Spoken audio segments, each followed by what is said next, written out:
নমস্কাৰ সকলোকে পুনৰ স্বাগতম জনাইছো আমাৰ অন্য এটা জব ইনফৰমেটিভ ভিডিঅ'লৈ। আজিৰ ভিডিঅ'টোত আপোনালোকৰ বাবে খুবেই এটা ভাল খবৰ লৈ আহিছোঁ, কাৰণ আপোনালোকৰ বাবে জিন্দাল ষ্টীল ফালৰ পৰা বহুখিনি পদ মুকলি কৰি দিছে।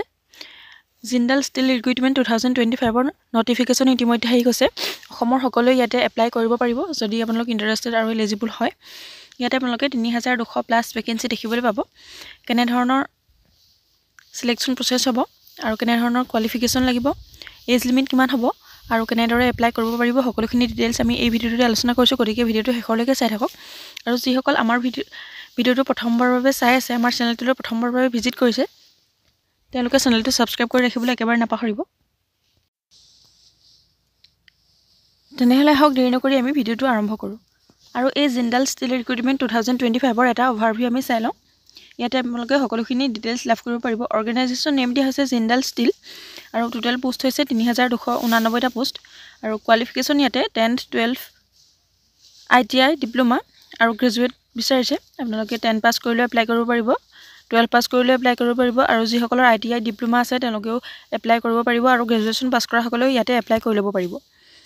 আৰু চিলেকশ্যন প্ৰচেছটো আপোনালোকৰ ইণ্টাৰভিউ এণ্ড ডকুমেণ্ট ভেৰিফিকেশ্যন। ইয়াতে আপোনালোকে কোনো ধৰণৰ লিখিত পৰীক্ষা দিব নালাগে, আপোনালোকৰ ইণ্টাৰভিউ আৰু ডকুমেণ্ট ভেৰিফিকেশ্যনৰ যোগেদি চিলেকশ্যন প্ৰচেছটো হ'ব।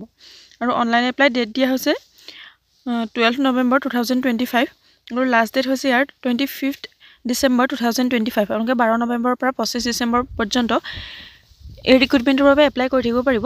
আৰু অফিচিয়েল ৱেবছাইটটো ইয়াতে দিয়া হৈছে, ইয়াতে গৈ আপোনালোকে সকলোখিনি তথ্য জানিব পাৰিব, আৰু যিসকল এলিজিবল আৰু ইণ্টাৰেষ্টেড হয় তেওঁলোকে এপ্লাই কৰি ল'ব পাৰিব। পোষ্টসমূহৰ নাম ইয়াতে দিয়া হৈছে ক্ৰেন অপাৰেটৰ, লোক অপাৰেটৰ আৰু লোক অপাৰেটৰ ৰেল ইয়াৰ্ড, এনেধৰণৰ আপোনালোকে পদ দেখিবলৈ পাব বিভিন্ন ধৰণৰ। ইয়াতে এজ লিমিট হৈছে আপোনালোক 18ৰ পৰা 40 বছৰ পৰ্যন্ত হ'লে আপোনালোকে এপ্লাই কৰি ল'ব পাৰিব। এডুকেশ্যনেল কোৱালিফিকেশ্যনৰ কথা ইয়াতে কোৱাই হৈছে 10th 12 গ্ৰেজুৱেট, ITI আৰু ডিপ্ল'মা থকাসকলে এই পদকেইটাৰ বাবে এলিজিবল হ'ব। আৰু পে স্কেল এক্সপেক্টেড দিয়া হৈছে 38,000ৰ পৰা 56,000 পৰ্যন্ত আপোনালোকে চেলাৰী লাভ কৰিব পাৰিব। আৰু চিলেকশ্যন প্ৰচেছটোৰ কথা আগতে কোৱা হৈছে ইণ্টাৰভিউ এণ্ড ডকুমেণ্টেশ্যন। ইণ্টাৰভিউ আৰু ডকুমেণ্টেশ্যনৰ যোগেদি চিলেকশ্যন প্ৰচেছটো হ'ব। ইয়াতে আপোনালোকৰ কোনো ধৰণৰ লিখিত পৰীক্ষা দিব নালাগে। এপ্লিকেশ্যন ফিজৰ কথা ক'বলৈ গ'লে ইয়াতে কোনো ধৰণৰ এপ্লিকেশ্যন ফিজ নাই। আপোনালোকৰ যিকোনো কেটেগৰীৰ কেণ্ডিডেটে এপ্লিকেশ্যন ফিজ নিদিয়াকৈ আপোনালোকে এপ্লাই কৰি ল'ব পাৰিব। হাউ টু এপ্লাইৰ ক্ষেত্ৰত ক'বলৈ গ'লে যিহেতু আপোনালোকে অনলাইন মাধ্যমেৰে এপ্লাই কৰিব পাৰিব, সেইবাবে আপোনালোকে এলিজিবল আৰু ইণ্টাৰেষ্টেড কেণ্ডিডেটসকল হয় অফিচিয়েল ৱেবছাইট ভিজিট কৰি তাতে গৈ আপোনালোকে এপ্লাই কৰি ল'ব পাৰিব। ইমানখিনি আছিলে ডিটেইলছ। যদি আপোনালোকে অধিক তথ্য জানিব বিচাৰে তেনেহ'লে অফিচিয়েল ৱেবছাইটটো এবাৰ ভিজিট কৰি চাব।